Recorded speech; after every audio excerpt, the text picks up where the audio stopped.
एक दवा एक केमिकल या बायोलॉजिकल पदार्थ होती है जो शरीर और उसके कार्यों को प्रभावित करती है।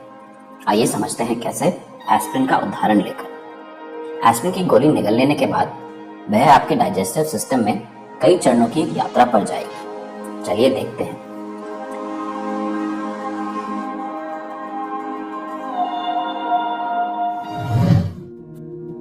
पहला चरण, एब्जॉर्प्शन।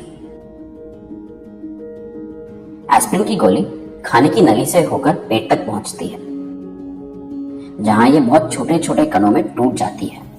इन कणों का अगला पड़ाव होगा छोटी आंत यानी स्मॉल इंटेस्टाइन। स्मॉल इंटेस्टाइन में पित्त और अग्नाशय के स्राव इन कणों से मिल जाते हैं। स्मॉल इंटेस्टाइन में सिलवटें होती हैं, जिनकी वजह से आंत की ज्यादा सतह भोजन के संपर्क में आ पाती है। इन सिलवटों पर उंगलियों की आकार की छोटी छोटी बनावटें होती हैं, जिन्हें विलस कहा जाता है।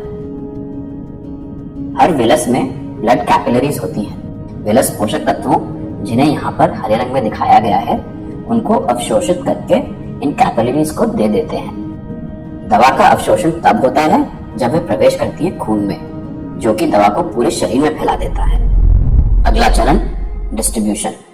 ब्लड प्लाज्मा में एल्ब्यूमिन नाम के अणु होते हैं। एल्ब्यूमिन पोषक तत्वों से जुड़कर उन्हें पूरे शरीर में पहुंचा देता है। उसी तरह एल्ब्यूमिन दवा से भी जुड़ जाता है। यहाँ आप एस्पिरिन के अणुओं को एल्ब्यूमिन से जुड़ते हुए देख सकते हैं। एस्पिरिन के जो भी अणु एल्ब्यूमिन से जुड़ जाते हैं, उन्हें लिवर फिल्टर करके शरीर से बाहर निकाल देता है। केवल शेष एस्पिरिन अणु ही शरीर में फैलकर अपना काम कर पाते हैं। अगला चरण, मेटाबॉलिज्म। एस्पिरिन की यात्रा का अगला पड़ाव है लिवर। एस्पिरिन युक्त ब्लड लिवर की नीचे वाली नस से लिवर में जाता है और ऊपर वाली नस से बाहर निकल जाता है। लिवर फिल्टर की तरह काम करता है। ये दवाओं को शरीर में फैलने से पहले मेटाबोलाइज कर देता है। एस्पिरिन की बहुत कम मात्रा ही सफर में आगे बढ़ती है और दर्द वाली जगह तक पहुंचती है। आपका शरीर एस्पिरिन को इतना फिल्टर कर चुका होता है कि उसकी ली गई मात्रा में से केवल 68% ही शरीर पर कुछ असर कर पाती है।